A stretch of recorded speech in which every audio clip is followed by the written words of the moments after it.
वक्फ bill का मामला हुकूमत ने उसको पास किया, कैबिनेट में अब नया बिल लाएंगे। मैं फिर से कह रहा हूं, नरेंद्र मोदी की सरकार सिर्फ मुसलमानों से नफरत की बुनियाद पर वक्फ का कानून बनाने के लिए बिल को ला रही है। मुसलमानों की मस्जिदों को छीनने के लिए, दरगाहों को छीनने के लिए, खानखाहों को छीनने के लिए, कब्रस्तानों को छीनने के लिए, इवैक्यू प्रॉपर्टी जो वक्फ है उसको छीनने के लिए, और जो लोग वक्फ की जायदाद पर कब्जा करके बैठे हैं उनको इनाम देने के लिए यह कानून बना रही है। वक्फ बा यूजर को निकालना कितना बड़ा झूठ मोदी जी कर रहे हैं। और क्या कर रहे हैं कि आप हिंदू धर्म की लॉ की किताब है, जस्टिस बी.के. मुखर्जी की किताब, हमारे हिंदू भाइयों से कह रहा हूं, हिंदू लॉयर से कह रहा हूं, बी.के. मुखर्जी की किताब को पढ़ लो। बी.के. मुखर्जी की किताब में यूजर बाय यूजर किसी मंदिर की प्रॉपर्टी हो जाती है, बाय यूसेज प्रॉपर्टी हो जाती है।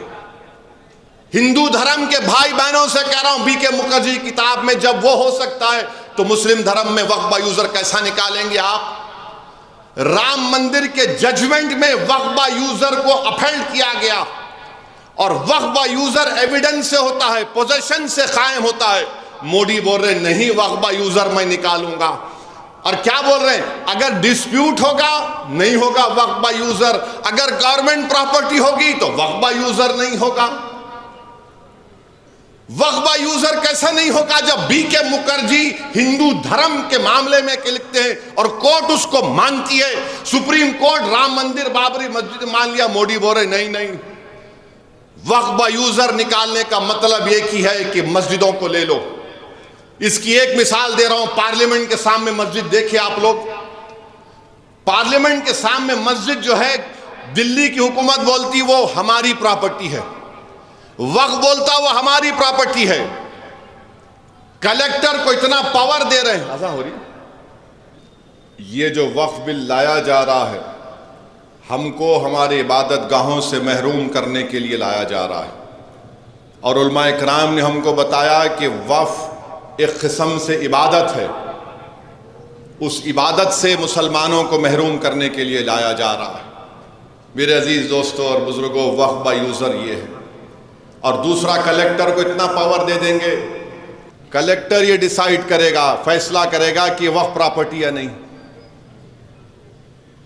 लॉ ऑफ जूरिस्प्रूडेंस में ये सिखाया जाता है कानून के हासिल करने वालों के कि कोई भी अपने फैसले में जज नहीं हो सकता।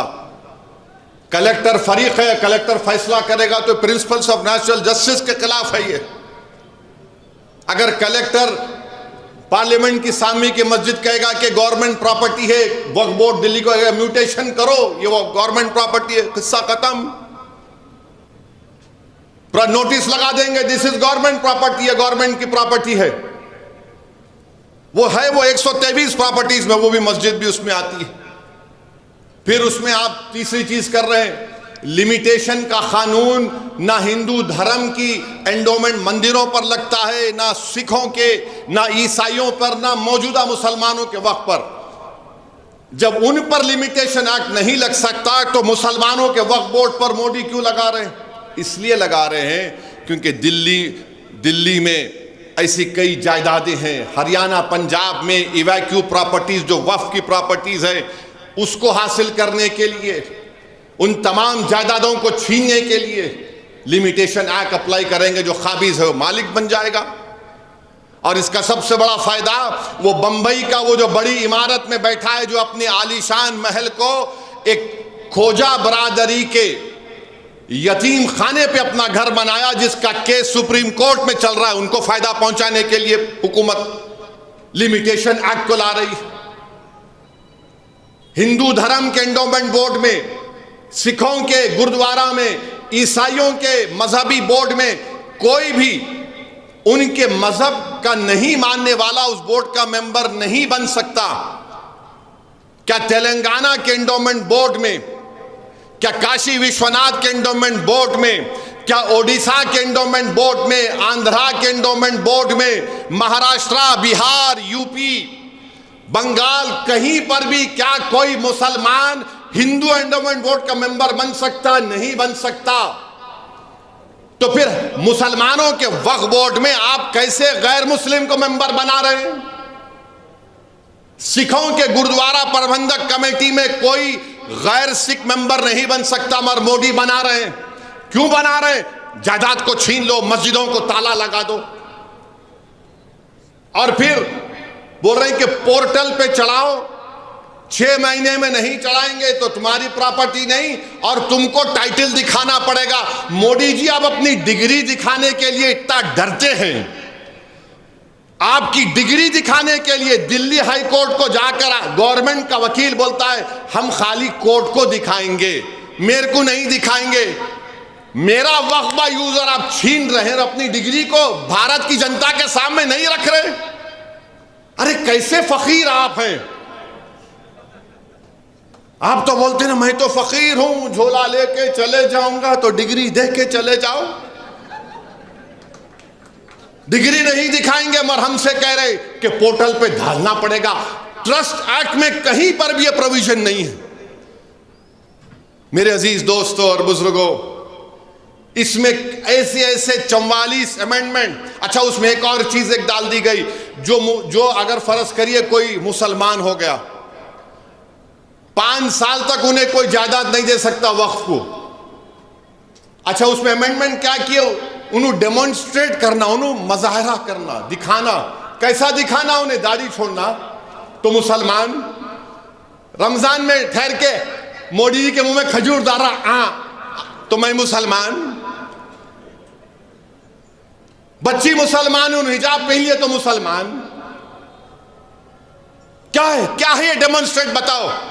मगर वो 5 साल तक नहीं दे सकता, मगर दूसरे मजहब के को दे सकता है। मैं हमारे हिंदू भाइयों को अपील कर रहा हूं, ये जो मुसलमानों का वक्फ बोर्ड है, ये दान देते हैं अल्लाह के नाम पे, भगवान के नाम पे, जमीन और आसमान के खालिक के नाम पे दान देते। जब दान देते तो मेरी औलाद का हिस्सा नहीं रहता उसमें।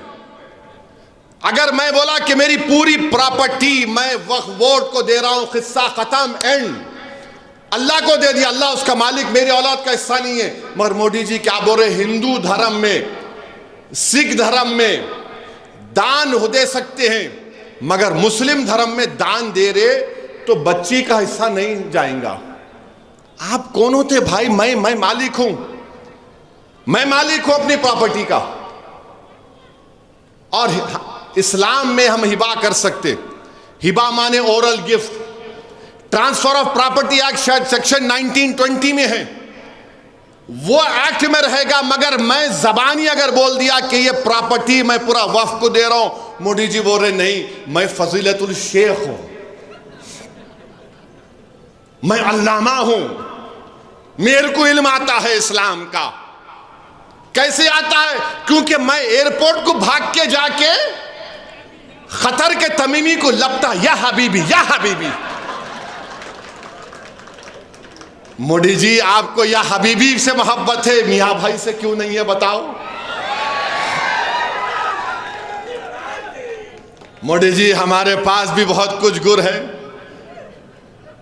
कतर के अमीर आए, एयरपोर्ट चले गए, आप मिले, मगर हमारे से मोहब्बत नहीं है मियाँ भाइयों से। आपको क्यों छीनना चाह रहे वक्त प्रॉपर्टी? आप ट्रांसफर ऑफ प्रॉपर्टी एक्ट में हिबा हो सकता, मगर जबानी तोहफा मैं दे रहा हूं अल्लाह के नाम पे नहीं हो सकता। ये क्या बकवास है, बेवकूफी है, नफरत है, ये नफरत है ये।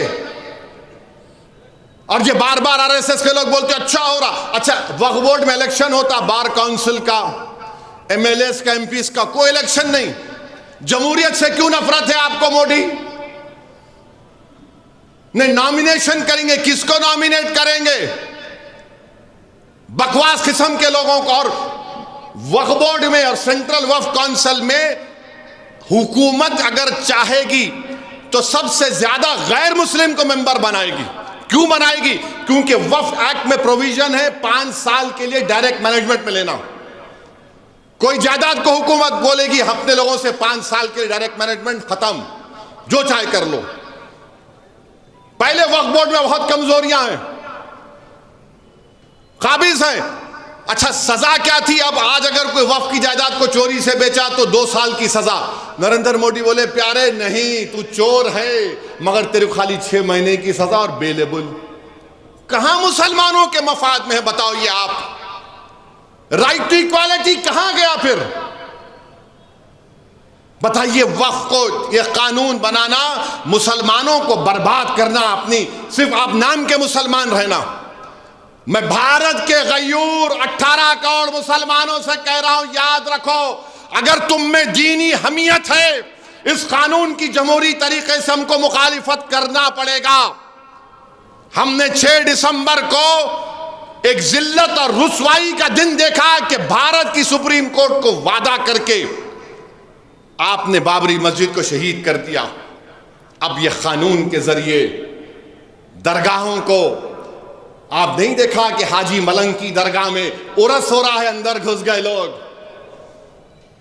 मैं पुकार कर कह रहा हूं, और हमारे मुखालिफिन बेचारे चेपिद्दी का शेरवा है, कुछ तो भी फेसबुक पे आके नहीं इन्हों जज्बाती बात कर रहे, तुम्हारे अब्बा वफ करे थे कोई। मेरे भाई, इस कानून की मुखालिफत करना है दुआओं से भी और अमली जिद्दोजहद से भी, जमहूरी तरीके से।